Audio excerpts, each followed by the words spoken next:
এমন আগুনের ভিতরে নিক্ষেপ করব যে আগুনের বৈশিষ্ট্য থাকবে এই হাতের প্রথম অংশে যখন আগুনটা ধরিয়ে দেওয়া হবে গো ভাই, ওই আগুন যখন প্রথম অংশ পড়বে, পড়তে পড়তে এরকম ভাবে হাতের কিনারা এসে যাবে, আবার ওই পুরা জায়গাটা মুহূর্তের ভিতরে ভালো হয়ে যাবে। আল্লাহ বলেন আমি আল্লাহ বড় কৌশলী, আমি আল্লাহ বড় শক্তিশালী। ওই পুরা জায়গা ভালো হওয়া মাত্র ওই জায়গায় পুনরায় আবার আগুন ধরিয়ে দেওয়া হবে। দুনিয়াতে কোনো আগুন লাগলে, কোনো মিল ফ্যাক্টরি, কারখানায়, বিভিন্ন ইন্ডাস্ট্রিতে অনেক সময় আগুন লাগে, মানুষকে আগুনে পুড়ে মারা যায়, পোড়ার আগেই মানুষ এরকম ভাবে শ্বাসকষ্ট দিয়ে মারা যায়।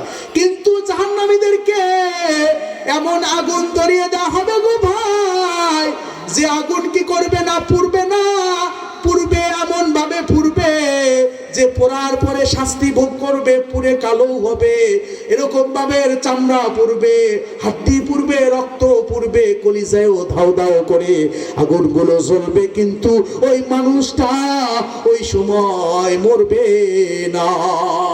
আল্লাহ বলছেন মি ওয়ারাইকি জাহান্নামু ওয়া ইসকা মিন মাইন সাদীদ। আল্লাহ রাব্বুল আলামিন বলে তাদের পিছনেই রয়েছে জাহান্নাম, মানে আগুন। আল্লাহ বলেন কুল্লামা রাদু আইয়াখরুজু মিনহা মিন গাম্মিন উইদু ফিহা। আল্লাহ বলছেন তাদেরকে ওই আর কি করা হবে, তাদেরকে এরকম ভাবে নিওয়ারাইহি জাহান্নাম ওয়া ইসকা মিন মাইন সাদীদ ইয়াতাজাররুহু ওয়া লা ইয়াকাদু ইউসিগুহু ওয়া ইয়াতিহিল মাউতু মিন কুল্লি মাকানি ওয়া মা হুয়া বিমাইত ওয়া মিন ওয়ারাইহি আযাবুন গলিজ। আল্লাহ বলছেন তাদের পিছনে রয়েছে জাহান্নাম, তাদেরকে গলিত ফিস মুশানো, পুষ মিশানো পানি পান করতে দেওয়া হবে। তারা পানি চাইবে, চাওয়ার পরে তাদেরকে যেন পানি না, ওই ক্ষত হতে এরকম জখম জায়গা থেকে যে পুষ বাইর হবে, এই পুষগুলো তাদেরকে খাবার হিসাবে পরিবেশন করা হবে।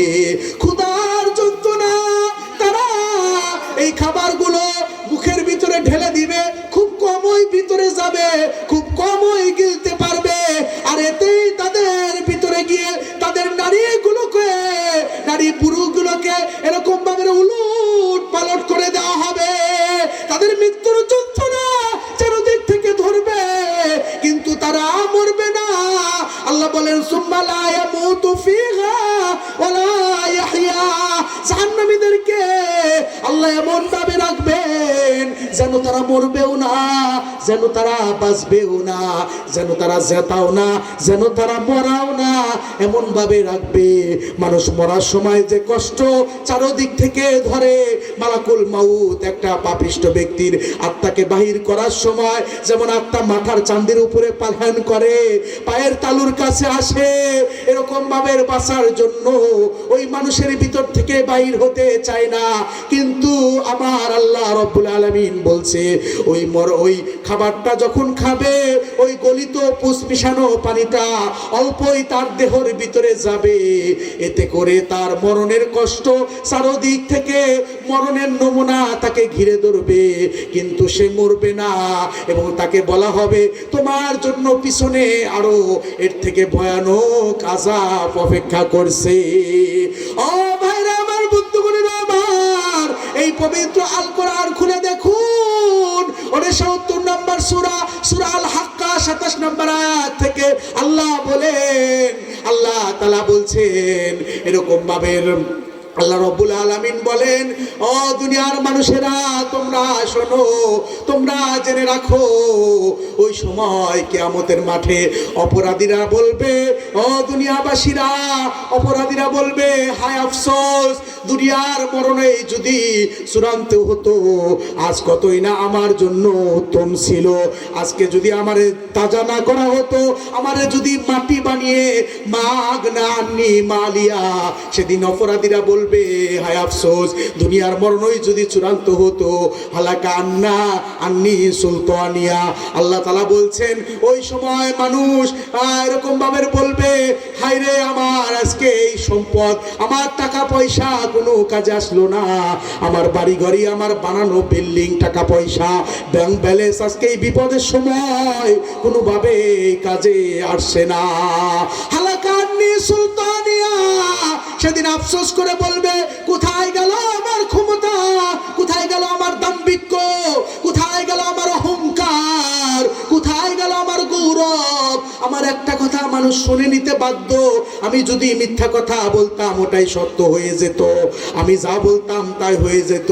আজকে এই বিপদের সময় আমার আজকে সেই ক্ষমতা, সেই অহংকার, সেই গৌরব আজকে কোনোই কাজে আসলো না। তাই না আমার, শুধু তাই নয়, আল্লাহ রাব্বুল আলামিন বলেন খুযুহু ফাগুল্লু। তখন আল্লাহ বলবে তাদেরকে ধরো, তাদের ধরিয়ে তাদের গলায় শেকল দিয়ে ফাঁস লাগিয়ে দাও। শুধু তাই নয়, আল্লাহ বলেন সুম্মাল জাহিমা সাল্লু, তাদেরকে নিক্ষেপ করো আগুনের ভিতরে, তাদেরকে নিক্ষেপ করো জাহান্নামের ভিতরে। সুম্মা ফি সিলসিলাতিন জারুহা সাবউনা যিরাআন ফাসলুকু। আল্লাহ রাব্বুল আলামিন বলছেন ওই সময় আল্লাহ তাআলা কি করবে, ফেরেশতাদেরকে বলবে তাদেরকে কি করো, 70 হাত দীর্ঘ, 70 হাত লম্বা এক শেকল দিয়ে তাদেরকে আগুনের খুঁটির সাথে তাদেরকে বেঁধে রাখো। ভাইরা আমার, শুধু তাই নয়, আল্লাহ রাব্বুল আলামিন বলেন ইন্নাহু কানা লা ইউমিনু বিল্লাহিল আযীম। সে তো আল্লাহ বিশ্বাসী ছিল না, সে তো আল্লাহর প্রতি ঈমান আনেনি। ওয়ালা ইয়াহুদ্দু আলা তুআমিল মিসকিন, এবং মিসকিনকে খাদ্য দেওয়ার জন্য মানুষকে উৎসাহ প্রদান করেনি। ফালাইসা লাহুল ইয়াউমা হাহুনা হামিম, সেখানে সেদিন তার কোনো সহোদয়, কোনো আদরের মহব্বতের কোনো বন্ধু তার নিকটে গিয়ে তাকে উদ্ধার করবে না। আজকে কত বন্ধু বন্ধুকে খারাপের দিকে নিয়ে যায়, বন্ধু বন্ধুকে এরকম ভাবে নেশাখোর বানিয়ে ফেলে, এরকম বন্ধু বন্ধুকে জুয়াখোর বানিয়ে ফেলে, কিন্তু সেই বন্ধু সেদিন খোঁজ নিবে না। আল্লাহ সূরা মাআরিজ, পবিত্র আল কোরআন খুলে দেখুন, 70 নম্বর সূরার ভিতরে আল্লাহ 10 নম্বর আয়াত থেকে আলোচনা করেছেন। আল্লাহ বলেন ওয়ালা ইয়াসআলু হামিমুন হামিমা। সেদিন কোন প্রাণের বন্ধু নিজের প্রাণের বন্ধুর খোঁজ খবর নিবে না। ইয়াসআলু হামিমুন হামিমা ইউবাসসিরুনাহুম ইয়াদুল মুজরিমু লাউ ইফতাদি মিন আযাবি ইয়াউমিযিন বানি। আল্লাহ বলছেন সেদিন কি করবে না, এরকম ভাবে ওয়াসাহিবাতিহি ওয়াকি, সেদিন মানুষ বাঁচার জন্য, তার তিনি জাহান্নাম থেকে বাঁচার জন্য, সেই দিন বিপদের দিন কি করবে, তার সব কিছু দুনিয়ার টাকা পয়সা, বাড়ি গাড়ি, তার স্ত্রী সন্তান, তার প্রতিবেশী, তাকে আশ্রয় দানকারী, সকল কিছুর বিনিময় দিয়ে হলেও সেই দিন মানুষ একটা মাত্রই চিন্তা থাকবে, সেই দিন মানুষ জাহান্নাম থেকে বাঁচতে চাইবে। আজকে মানুষ বাঁচতে চায় না। আজকে যদি বাঁচতে চাইতো, এই এলাকায় কম মানুষ নেই, আজকে আশেপাশ দিয়ে অনেক মানুষ রয়েছে, আর কেউ বা বসলেও ফুটুর ফুটুর উঠে যাচ্ছে। তুমি যাও, সমস্যা নাই। আজকে যে ইবলিসের অনুসরণ করছো, এই ইবলিস তোমাকে একদিন ঘাড় ধরে অস্বীকার করবে। এই সমস্ত কথা, কোরআন তো পড়ো না, পড়তে জানো না, পড়ার চেষ্টাও করো না, যা মানে পড়ো অর্থটাও বোঝার চেষ্টা করো না, এই জন্য বোঝো না। সূরা ইব্রাহিম নামে একটা সূরা আছে, বাড়িতে গিয়ে খুলে দেখবা, 14 নম্বর সূরার 22 নম্বর একটি আয়াত আছে। আয়াত আল্লাহ বলেন ওয়াকালা শাইতানু লাম্মা কুদিয়াল আমরু ইন্নাল্লাহা ওয়াদাকুম ওয়াদাল হাক্কি ওয়া ওয়া'আদতুকুম ফাআখলাফতুকুম ওয়া মা কানা লি আলাইকুম মিন সুলতানিন ইল্লা আন দাউতুকুম ফাস্তাজাবতুম লি ফালা তালুমুনি ওয়ালুমু আনফুসাকুম মা আনা বিমুসরিখিকুম ওয়া মা আনতুম বিমুসরিখি ইন্নী কাফারতু বিমা আশরাকতুমুনি মিন ক্বাবল ইন্নায যালিমিনা লাহুম আযাবুন আলীম। ও আমার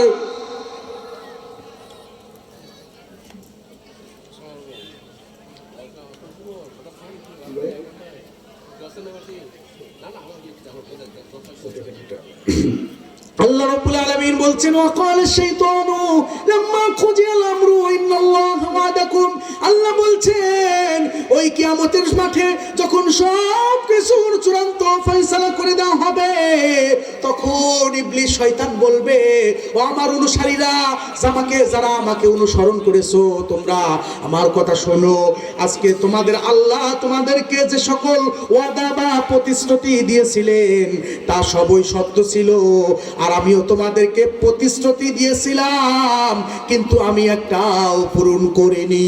তোমাদের আল্লাহ যে সকল প্রতিশ্রুতি দিয়েছিলেন তা সবই পূরণ করেছিল, কিন্তু আমি শয়তান আমি ইবলিস তোমাদেরকে যে ওয়াদা দিয়েছিলাম তার একটাও আমি পূরণ করিনি। ও আদমের বেটা, ও আদমের সন্তান, তুমি শোনো, তোমাকে আমি খারাপ কাজ করার জন্য জোর জবরদস্তি করিনি, তোমাকে আমি ধরে ধরে টেনে এনে তোমাকে আমি অন্যায় কাজের সাথে শামিল করিনি। তোমার মনের ভিতরে আমি একটু আশঙ্কা জাগিয়ে দিয়েছিলাম, একটু তোমার মনের ভিতরে আনন্দ ফুর্তি করার মনোভাব তৈরি করে দিয়েছিলাম, আর এমনিতেই তুমি সেই খারাপ কাজে শামিল হয়েছো। অথবা আদমের বেটা, আদমের সন্তান, আদমের ছেলে মেয়ে, তোমরা শোনো, আজকে তোমরা আমি ইবলিসকে দোষ দিও না, কোনো তিরস্কার করো না। শুনে রাখো, আজকে তোমাদেরকে উদ্ধার করতে আমি যেমন অপারগ, ঠিক তোমরাও আমাকে উদ্ধার করতে তেমনই অপারগ। আর মনে রাখো, মনে রাখো, শুনে রাখো, তোমাদেরকে আমি যে আল্লাহর সাথে শিরিক করেছিলাম, শরিক করেছিলাম, সেই আল্লাহ শরিক মুক্ত, আল্লাহ এক। মনে রাখো, আল্লাহর কোনো অংশীদার নেই।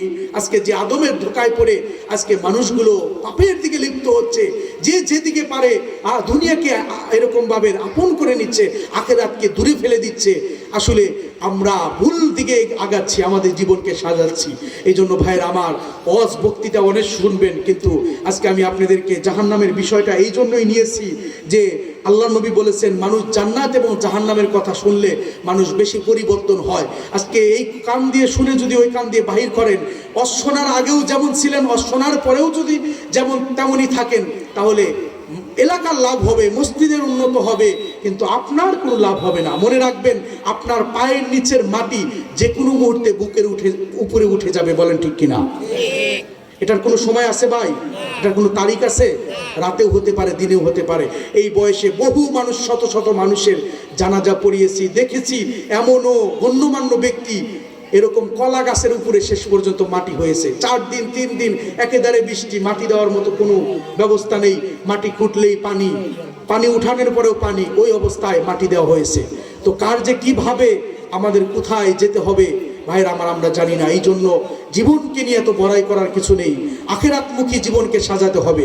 আপনি টাকা পয়সা ইনকাম করবেন, প্রয়োজন রয়েছে, আপনার টাকার দ্বারা সমাজের উন্নত হবে, রাস্তাঘাট হবে, একজন অসহায়ের খাবারের ব্যবস্থা হবে, মসজিদের ব্যবস্থা হবে। পয়সাওয়ালা হন, কিন্তু হালাল উপায় হতে হবে। রিজিক কোত্থেকে আসে বলেন তো? আল্লাহর কাছ থেকে। কার কাছ থেকে আসে? আসমান থেকে সব কিছু ফয়সালা হয়, জমিনে এসে বাস্তবায়ন হয়। কোনো সন্দেহ আছে ভাই? অতএব আমাদেরকে আখিরাতমুখী চিন্তা করতে হবে। আল্লাহর নবী জনাবে মুহাম্মদুর রাসূলুল্লাহ সাল্লাল্লাহু আলাইহি ওয়াসাল্লাম, আল্লাহর নবী আবু হুরায়রা থেকে বর্ণিত, তিনি বর্ণনা করেছেন, ক্বালা ইন্না গিলাযা জিলদিল কাফির ইসনানি ওয়া আরবাউনা জিরআন ওয়া ইন্না জিরসাহু মিসলু হুদ ওয়া ইন্না মাজলিসাহু মিন জাহান্নামা কামা বাইনা মাক্কাতা ওয়াল মাদিনা।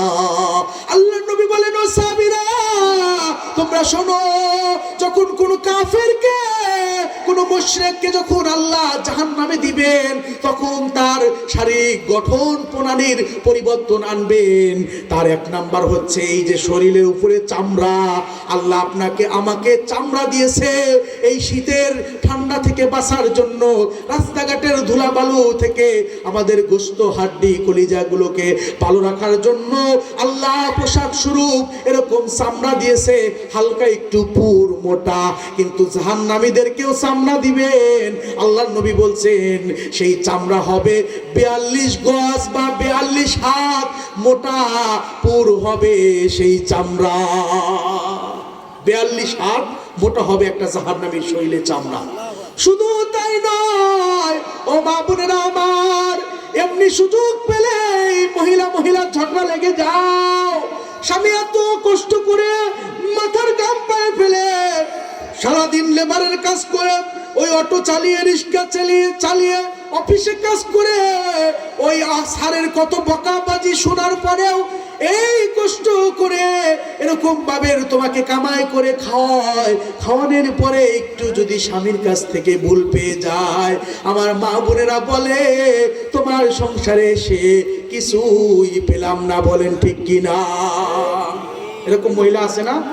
ঠাকুরগাঁর মা বোনেরা অনেক ভালো, এরা মনে বলে না।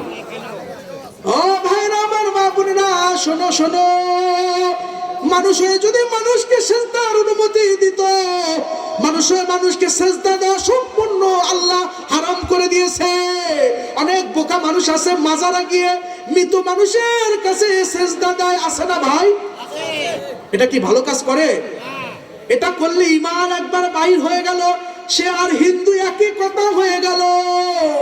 জীবিত মানুষের কাছে আপনি সাহায্য চান, দোয়া চান, এটা চাইবেন, কার মুখের দোয়া কবুল হবে আপনি জানেন না, কিন্তু মৃত মানুষের কাছে সাহায্য চাওয়া যাবে না। কত বোকা মানুষ, বিশেষ করে মা বোনেরা আছে এরকম বিভিন্ন ওরসের সময় বড় বড় খাসি, বড় বড় মুরগি এরকম ভাবে শ্বশুর শাশুড়িকে দেয় না, কিন্তু মাজারে গিয়ে মাঝে মধ্যে এরকম বাবার মাজারে গিয়ে এগুলো দিয়ে আসে। এরকম আছে না? আছে না ভাই? মাশাআল্লাহ, এরকম এদিকেও আছে। নাউজুবিল্লাহ, মাশাআল্লাহ বলা যাবে না। তো ভাইরা আমার, বন্ধুগণেরা আমার, আসুন আমার মা বোনেরা ভালো করে শোনো। শুধু শুনলে হবে না, স্বামীকে যেদিন থেকে মেনে নিয়েছো, স্বামীর মর্যাদা কত তুমি শোনো। তিরমিজি শরীফের একটা হাদিস, আল্লাহর নবী বলছেন, মানুষ হয়ে যদি মানুষকে সিজদা করার অনুমতি আমি আল্লাহ দিতাম, তাহলে প্রত্যেকটা নারীরা তার স্বামীর পায়ের নিচে সিজদা করার অনুমতি দিতাম। স্বামীরা তো বললেন, স্বামীকে ভালোবাসলে, স্বামীকে মর্যাদা করলে তোমার জান্নাত। আর স্বামীর সংসারে থেকে, স্বামীর ওই বিদেশের বাড়ির টাকা পয়সা খেয়ে অন্য পুরুষের সাথে যদি তুমি পরকীয়ায় লিপ্ত হও, মনে রাখবা তোমার স্থানটা তুমি আগুনের টুকরা করে নিলা। বলেন ঠিক কিনা? এরকম মহিলা আছে না ভাই? হ্যাঁ, আজকে পরকীয়ার অভাব নেই। কেন পরকীয়া? দুঃখ লাগে রে ভাই, স্বামীকে ভালো লাগে না, একটা রং নাম্বার থেকে কল আসলে কি যেন শয়তান আনন্দ, ভালোবাসা, প্রেম প্রীতি তার ভিতরে মিশিয়ে দেয়। আমার মা বোনেরা, মা আয়েশা রাদিয়াল্লাহু তাআলা আনহা, ফাতেমা রাদিয়াল্লাহু তাআলা আনহা, তাদের জীবনী পড়ো, তারা কি চিন্তা ভাবনা করে জীবন যাপন করেছিল। ওই ভাবের দিকে আগাও, নইলে তোমার জীবন অত্যন্ত কঠিনময় হয়ে যাবে। আমার নবী বলেন, ক্বালাইতু ফিল জান্নাতি ফারাইতু আকসারা আহলিহাল ফুকারা। আমি নবী যখন ওই জান্নাতের দিকে তাকালাম, মাশাআল্লাহ, ঠিক আছে জি, এই সংক্ষিপ্ত ভাবে, যেহেতু ভাই একজন ব্যস্ত মানুষ, জি জি, না বলেন, আপনি বলেন।